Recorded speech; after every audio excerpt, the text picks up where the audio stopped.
बोलिए श्री वृंदावन बिहारी लाल की जय। कार्तिक आइए श्रवण करें कार्तिक की 11वीं कहानी।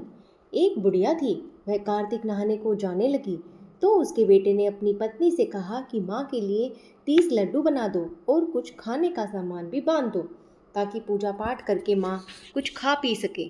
तब बहू ने जल भूनकर 30 लड्डू बांध दिए और बुढ़िया कार्तिक नहाने के लिए चली गई। नदी किनारे कुटिया बनाकर वहाँ पर रहने लगी। बुढ़िया रोज सुबह उठकर नहा धोकर पूजा पाठ करके जब लड्डू खाने बैठती तब हनुमान जी बंदर का रूप लेकर उनके सामने प्रकट होते। तब बुढ़िया खुश होकर बंदर को लड्डू खिला देती। इस प्रकार वह रोज आकर बुढ़िया के लड्डू खा जाते। कार्तिक का महीना समाप्त होने पर हनुमान जी प्रकट हुए और बुढ़िया की कुटिया महल हो गई। उस महल की में धन दौलत व अन्न के भंडार भर गए। बुढ़िया निरोगी हो गई और वह बहुत धूमधाम से अपने बेटे के पास धन दौलत लेकर आई। तब वह बहू कहने लगी कि अगले कार्तिक में मैं भी अपनी माँ को नहलाऊंगी।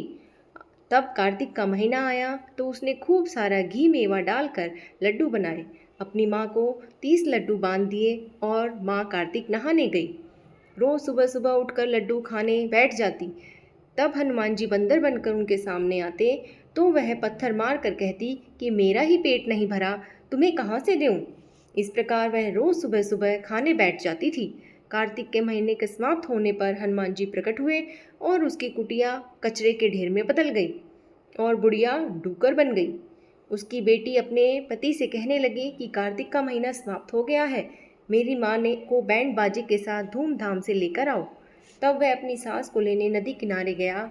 तब देखता है ना तो वहाँ उसकी सास है और ना ही कोई कुटिया। कुटिया की जगह कचरे का ढेर है। उस ढेर पर बुढ़िया डूकर बनकर घूम रही है।